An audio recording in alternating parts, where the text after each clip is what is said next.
le livre de Luc, au chapitre 8e, Luc chapitre 8, et nous lisons pour vous les versets 43e jusqu'au verset 48e. Luc chapitre 8, verset 43 au verset 48. Et nous lisons en ce qui suit, Luc chapitre 8, verset 43 à 48. Or, il y avait une femme atteinte d'une perte de sang depuis 12 ans et qui avait dépensé tout son bien pour les médecins sans qu'aucun ait pu la guérir. Elle s'approcha par derrière et toucha le bord du vêtement de Jésus. Au même instant, la perte de sang s'arrêta. Et Jésus dit, « Qui m'a touché ?»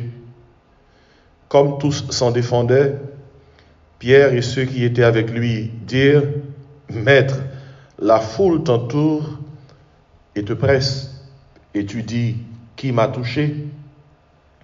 Mais Jésus répondit, « Quelqu'un m'a touché, car j'ai connu qu'une force était sortie de moi. » La femme, se voyant découverte, vint toute tremblante se jeter à ses pieds et déclara devant tout le peuple pourquoi elle l'avait touché et comment elle avait été guérie à l'instant. Jésus lui dit, « Ma fille, ta foi t'a sauvée, va en paix. » Amen. Ce matin, nous voulons vous parler du toucher de Jésus, le toucher de Jésus. Alors, des fois, c'est Jésus qui touche les gens et les guérit. Mais dans ce passage, c'est une femme qui l'a touché et elle a été guérie. Des fois, nous demandons à Dieu de nous toucher et parfois Dieu veut que nous le touchions.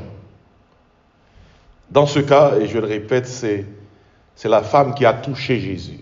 Elle a touché Jésus. Le toucher, c'est un contact soit physique, mental ou spirituel. Et quand Jésus nous touche, sa force devient notre force. Sa puissance devient notre puissance. Quand il nous touche, nous avons tout en lui. Le plus grand problème de l'Église, c'est que beaucoup de ceux-là qui se disent chrétiens n'ont pas encore reçu le toucher de Jésus. On n'est jamais le même quand on a été touché par le Christ, quand on a touché Jésus. L'ennemi, Satan, le diable, n'a pas peur de notre théologie. Il peut avancer toutes sortes d'argumentations par rapport à ce que nous croyons. Mais Satan ne peut rien contre notre témoignage, contre ce que nous avons expérimenté en Jésus. Quand Jésus touche un cœur, ce témoignage est la plus grande théologie qui soit. Quand on peut dire « Jésus m'a touché, ma vie a été changée, j'ai expérimenté sa force, sa paix, sa joie, sa puissance. » Le toucher de Jésus. Dans le passage qui est devant nous, une femme a expérimenté ce toucher, elle a été guérie. Elle a touché Jésus et elle a été guérie de sa maladie. Et en utilisant ce passage, je me suis posé la question, que faut-il faire pour recevoir le toucher de Jésus? Et la première chose que j'ai pu réaliser, c'est que premièrement, pour toucher Jésus, pour recevoir le toucher de Jésus, premièrement, il faut être à bout de ressources. Il faut être à bout de ressources. Cette femme a perdu sa santé. Pendant 12 ans, cette femme a dépensé tout son bien. Cette femme, dans ce passage, a vu tous les médecins. Elle a vu tous les médecins. Cette femme n'avait personne. Elle était désespérée. C'est important de réaliser que les gens cherchent Dieu quand ils sont désespérés. Dieu, très souvent, devient le dernier refuge des hommes. Je lisais cette semaine une histoire qui parlait d'un pilote qui pilotait cet avion. Il y avait 300 passagers dedans et l'avion tombait à chute libre. Et le pilote,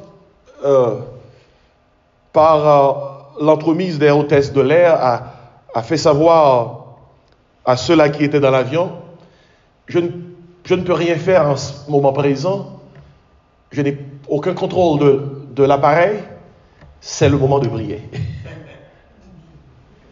Très souvent, la prière devient le dernier refuge des hommes, même ceux-là qui déclarent qu'ils ne croient pas en Dieu, au fond de leur cœur, ils ont quand même ce dernier bon cœur, ce dernier refuge. C'est le moment de prier. Et si, des fois, pour recevoir le toucher de Jésus, pour toucher Jésus, il faut être à bout de ressources. Quand la nouvelle apprise est que cette personne-ci, cette personne-là est atteinte d'une maladie incurable, le moment de prier Dieu devient le dernier refuge. C'est malheureux, mais quand même, des fois on touche Jésus, on veut le toucher, on veut recevoir son toucher, premièrement parce qu'on est à bout de ressources. Et si ce matin, pour une raison ou pour une autre, vous êtes à bout de ressources, bienvenue. Vous êtes un très bon candidat pour toucher Jésus et pour recevoir son toucher. Si vous vous sentez désespéré, assoiffé, si vous êtes triste pour une raison ou pour une autre, s'il y a quelque désespoir dans votre vie, regardez ce désespoir avec cet avantage qu'il vous donne de toucher Jésus. Ainsi, il faut être à bout de ressources pour toucher Jésus. Deuxièmement, je souligne pour vous, pour toucher Jésus, il faut s'approcher de Jésus. Même quand nous pouvons être à bout de ressources, nous ne pouvons pas rester dans un coin et nous apitoyer sur notre sort. Il faut frapper à la bonne porte. Cette femme était à bout de ressources et elle a frappé à la bonne porte. Elle a frappé à la porte de Jésus. Même dans ce contexte, ce matin, nous sommes en train de frapper à la bonne porte. Nous sommes à l'église. Nous frappons à la bonne porte. C'est la bonne porte qui ne nous sera jamais ôtée. Et la parole de Dieu, quand elle touche notre cœur nous dit c'est Dieu. Et nous ne voyons plus la personne au moyen de laquelle vous recevez la parole. Nous voyons la parole. Ainsi, il faut s'approcher de Jésus. Pour être touché par Jésus, il faut être près de lui. Beaucoup de gens veulent un toucher de Jésus alors qu'ils vivent très loin de lui, dans leurs pensées et dans leurs actions. Il y a des gens qui voudraient s'approcher de Jésus, mais ils veulent avoir un petit peu plus d'informations. La Bible n'est pas un livre d'information. En premier lieu, c'est un livre de transformation. Il y a des gens qui veulent croire en Jésus, qui veulent s'approcher de Jésus, mais qui veulent les évidences. Donnez-moi les évidences, donnez-moi des preuves et je m'approcherai de Jésus. Et je vous dis ceci, mes bien-aimés, vous pouvez venir avec autant de preuves que vous pouvez trouver. Cela ne va aider personne, vraiment, parce que les gens n'ont pas besoin davantage d'informations. Les gens ont besoin de transformation. Et seul le Seigneur peut donner cette transformation. La Bible donne des preuves palpables que notre Seigneur a marché sur cette terre. Mais les gens se disent, je ne veux pas croire la Bible. La Bible, c'est la Bible. Donnez-moi d'autres évidences.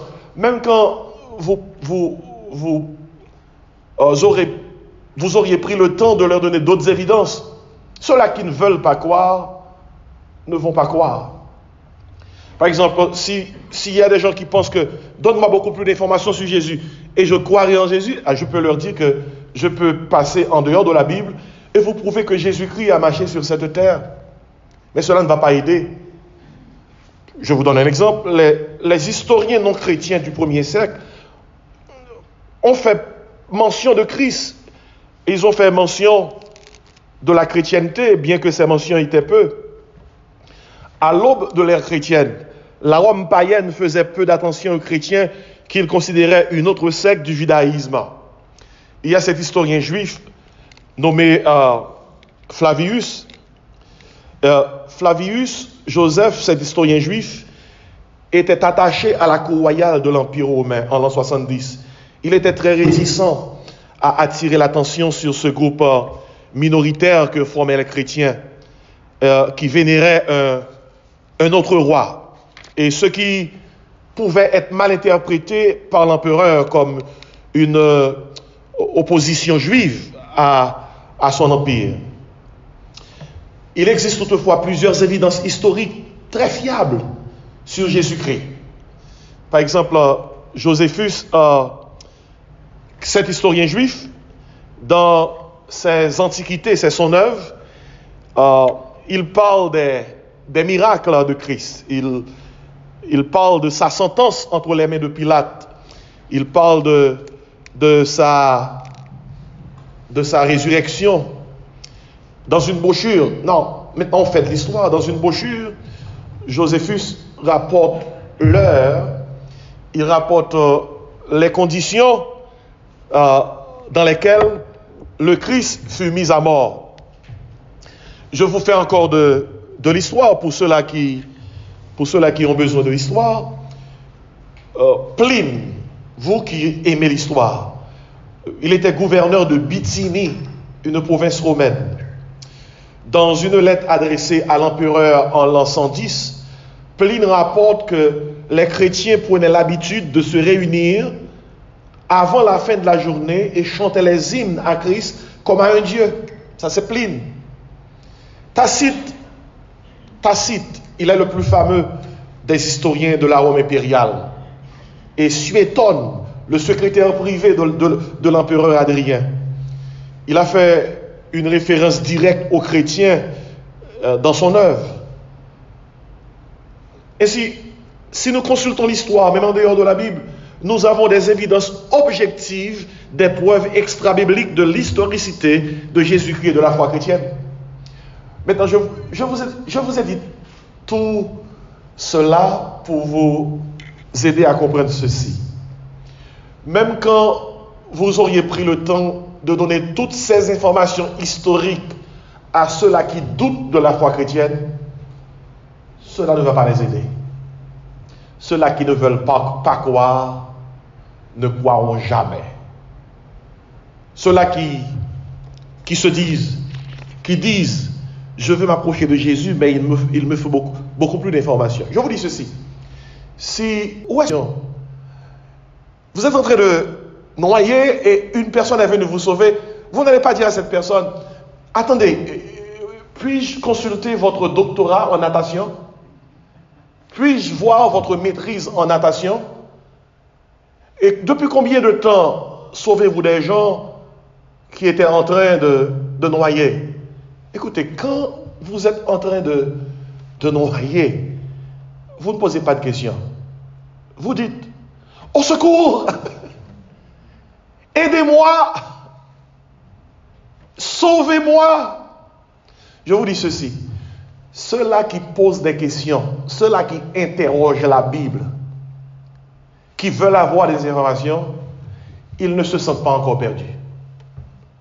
Quand vous vous sentez perdu, vous cessez de poser des questions et vous dites, sauvez-moi Seigneur, aidez-moi Seigneur, j'ai besoin de toi, j'ai besoin d'être sauvé. Si vous avez des amis qui vous posent constamment des questions, parlez-moi de ceci, parlez-moi de cela, donnez-moi des preuves historiques que Jésus-Christ a marché sur cette terre. Prouvez-moi que l'homme n'est pas le produit de l'évolution. Prouvez-moi que tout cet univers que nous voyons n'est pas le produit du Big Bang. Mais c'est Dieu qui est derrière tout ça. Écoutez, nous croyons que ceux qui croient que cet univers est le produit du Big Bang doivent aussi se dire, qui a causé le Big Bang? Parce que le Big Bang ne peut pas se causer. Quelqu'un l'a causé.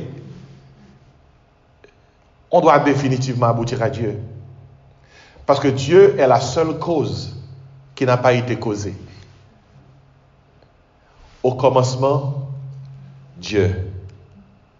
La Bible dit d'éternité en éternité, il est Dieu.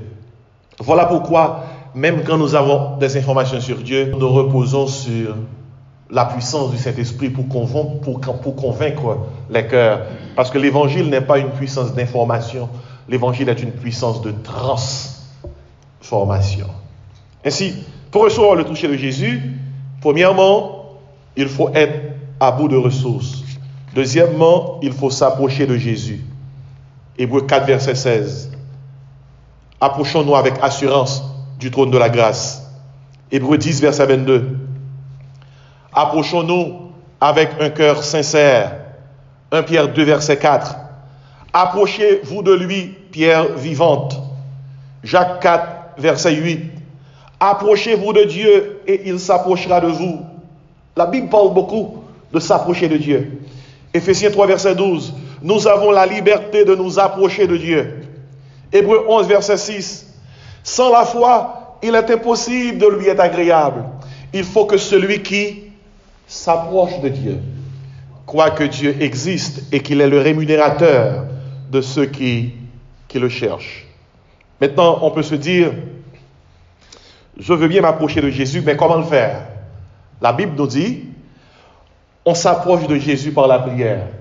Quand on prie, on s'approche de Jésus. On s'approche de Jésus par la méditation.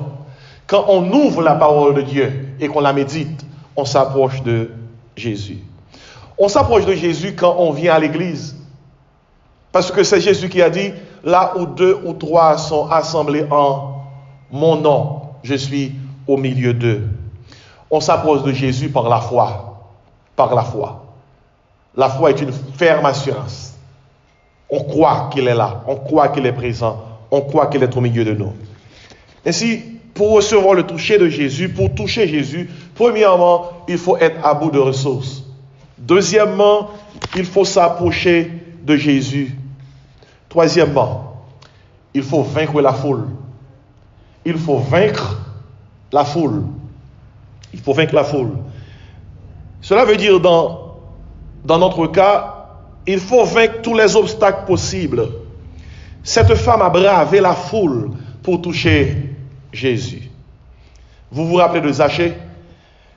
Zachée a aussi vaincu la foule en montant sur un sycomore pour voir Jésus. Vous vous rappelez de Bartimée, cet aveugle? Bartimée a crié à haute voix pour se faire entendre à cause du bruit de la foule. C'est juste qu'il y a beaucoup de distractions autour de nous. Notre téléphone portable est une grande distraction. Notre télévision est une grande distraction. Si c'est très difficile d'entendre Dieu, il y a tellement de bruit. Il y a tellement de bruit. Les médias sociaux font beaucoup de bruit. Ceux-là qui nous entourent font beaucoup de bruit. Il y a des gens qui ne peuvent pas rester en silence. Ils veulent des environnements bruyants. Et à cause de tous ces bruits, on ne peut pas entendre la voix du Seigneur qui nous dit très souvent, arrêtez et sachez que je suis Dieu. Ainsi, il faut vaincre cette foule. La foule peut faire obstacle à la foi, mais la foi peut vaincre la foule. La foi peut vaincre la foule. Quand l'Éternel touche la bouche de Jérémie, ce dernier a reçu le toucher du Seigneur. Que Dieu nous touche comme il a touché Jérémie. Il faut vaincre la foule des fois pour être touché par notre Seigneur. Écoutez, mes bien-aimés, en Jésus-Christ, mes frères et sœurs, ceux-là qui vous découragent dans vos activités chrétiennes représentent cette foule. Ceux-là qui méprisent votre fidélité envers Dieu représentent cette foule. Ceux-là qui se moquent de votre dévotion et de votre dévouement au travail de Dieu, c'est la foule qu'il faut vaincre. Des fois, il faut vaincre la foule de votre appareil de télévision pour prier. Des fois, il faut vaincre la foule de votre téléphone portable pour vous prosterner devant Dieu. Des fois, il faut vaincre la foule de la radio, la foule des amis, parce qu'ils peuvent bien vous empêcher de toucher Jésus. Nos diverses occupations matérielles peuvent être une foule nous empêchant de toucher Jésus. Et ce matin, la question pour moi et pour vous, quelle est notre foule? Que Dieu nous aide à discerner, à comprendre, à trouver par nous-mêmes quelle est notre foule. Qu'est-ce qui cause un obstacle pour que Dieu puisse nous toucher, pour que nous puissions toucher Dieu?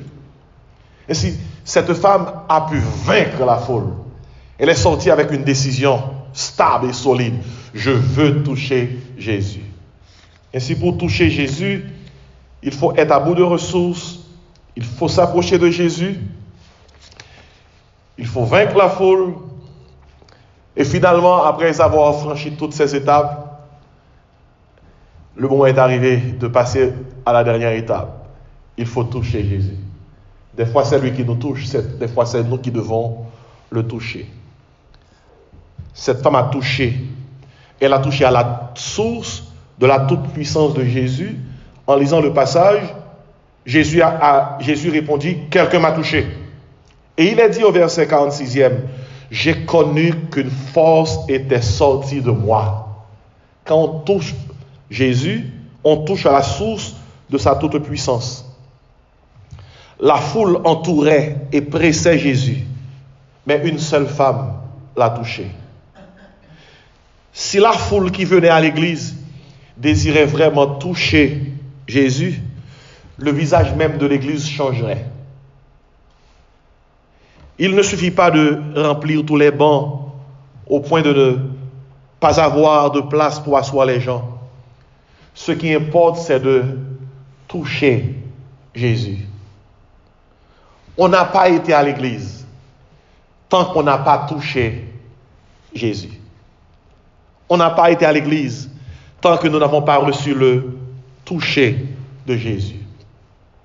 Quand le Seigneur touche quelqu'un, on expérimente sa toute-puissance.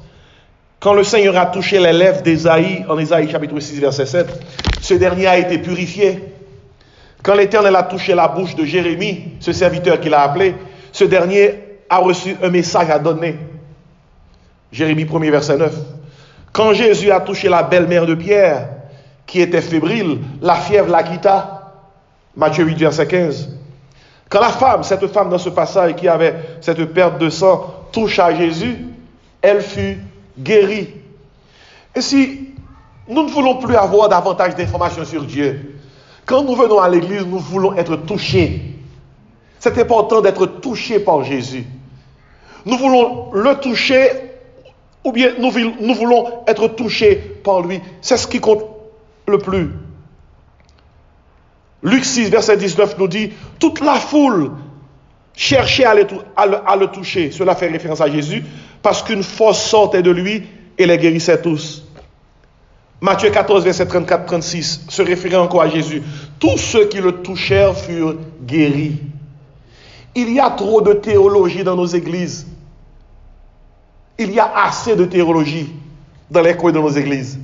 Ce qui est important pour nous maintenant, c'est que ceux-là qui viennent à l'église puissent toucher Jésus, puissent recevoir son toucher. Marc 10, verset 13 à 16, Jésus toucha les petits enfants. Luc 7, verset 14, nous nous rappelons de cette veuve qui amenait son jeune garçon qui était mort au cimetière. Et le cercueil de ce jeune garçon a rencontré Jésus. Et la Bible dit, Jésus toucha le cercueil. Et le jeune homme se leva et rentra à la maison. Dis-moi, nous avons besoin de quoi au juste? Est-ce que maintenant ce qui importe, c'est de venir à l'église, d'entendre un discours, de recevoir un peu plus d'informations, d'entendre un message à 2, 3, 4 points, et puis nous allons chez nous et puis c'est fini? Non, non, non, non. Il nous faut un peu plus que tout cela. Il faut le message de la parole de Dieu. Il faut recevoir l'instruction de la parole de Dieu. Mais encore davantage, il faut recevoir le toucher de Jésus. Quand vous touchez Jésus, vous avez un témoignage à donner. L'Église qui manque de témoignage manque de toucher de la part de Jésus. Ceux-là qui témoignent dans nos églises ont été touchés par Jésus. Quand on n'est pas touché, on n'a pas de témoignage. Mais quand on a été touché, on a un témoignage. Très souvent, vous rencontrez des chrétiens qui vous parlent d'eux-mêmes et qui n'ont aucun souci de parler de Jésus. Si vous n'avez point honte de recevoir les bénédictions de Dieu, n'ayez point honte de témoigner que vous avez été touché par Jésus. Le diable peut s'ériger contre notre théologie. D'ailleurs, il est un grand théologien. Mais il ne peut pas s'ériger contre notre témoignage. Contre quelqu'un qui a dit « J'ai été touché par Jésus ». Jésus a guéri un aveugle. Et les pharisiens et ceux-là qui étaient hostiles à Jésus ont été dire à cet aveugle « Cette personne-là qui t'a guéri, il est un pécheur. Pour nous, il ne représente rien. » Alors je donne une paraphrase. Et l'aveugle qui a été guéri a donné cette réponse. Il a dit, s'il est un pécheur, je ne sais pas. Mais la seule chose que je sais, hier j'étais aveugle, aujourd'hui je vois. Et il ne pouvait rien dire. Quand ces gens disent, Jésus est un pécheur, ils font de la théologie. Est-il un pécheur? N'est-il pas un pécheur? Est-il le Christ? N'est-il pas le Christ? L'aveugle a dépassé leur théologie et est venu avec ce que j'appelle la théologie du toucher de Jésus. L'aveugle leur a dit, hey, s'il est un pécheur, cela vous concerne. Mais en ce qui me concerne, vous le savez, hier j'étais aveugle. Regardez-moi. Aujourd'hui, je vois notre témoignage, c'est la plus grande théologie qui soit. Quand nous avons expérimenté Dieu, le diable ne peut pas se tenir par devant notre témoignage. Je termine en disant ceci. Je termine. Tout le monde peut contester notre doctrine. Tout le monde peut contester notre théologie. Tout le monde peut contester notre foi, mais personne ne peut contester le toucher du Seigneur, le témoignage de notre délivrance. Personne. Je vous donne cette histoire pour fermer ce message. Quelques années de cela, il y a quelqu'un qui s'appelle Charles Bradlaugh. Charles Bradlaugh fut connu comme le plus grand athée de l'Angleterre. Le plus grand athée de l'Angleterre. Il discutait toujours sur la validité de la foi chrétienne et des déclarations des chrétiens. Il y avait à la même époque, dans un ghetto de Londres, un pasteur de renom qui s'appelait Hugh Price. On parlait de pasteur Price un peu partout. Et toute la ville de Londres était touchée par les miracles de grâce que Dieu opérait à travers lui.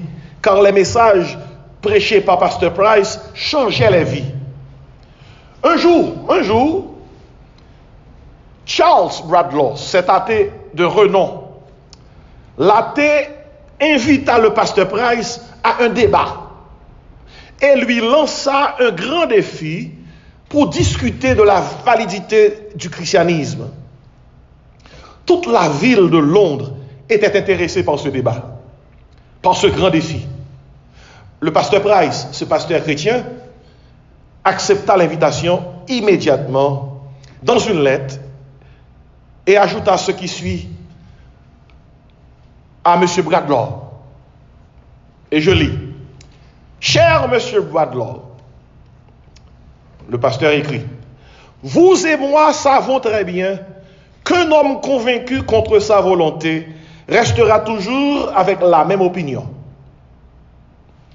Et puisque le débat, comme une matière de gymnastique mentale, ne convertira vraisemblablement personne, je vous propose, à côté du débat, que j'apporterai quelques preuves concrètes de la validité des déclarations de la foi chrétienne.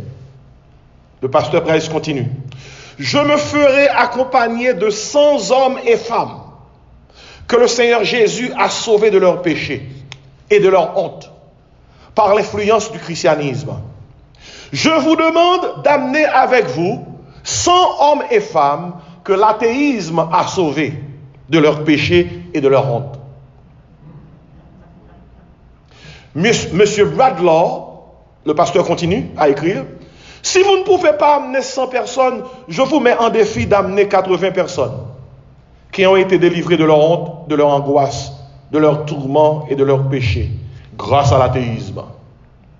Oh, Monsieur Bradlaugh, continue le pasteur, si vous ne pouvez pas amener 50, amenez 20 personnes dont leurs vies ont été changées par l'enseignement de l'athéisme.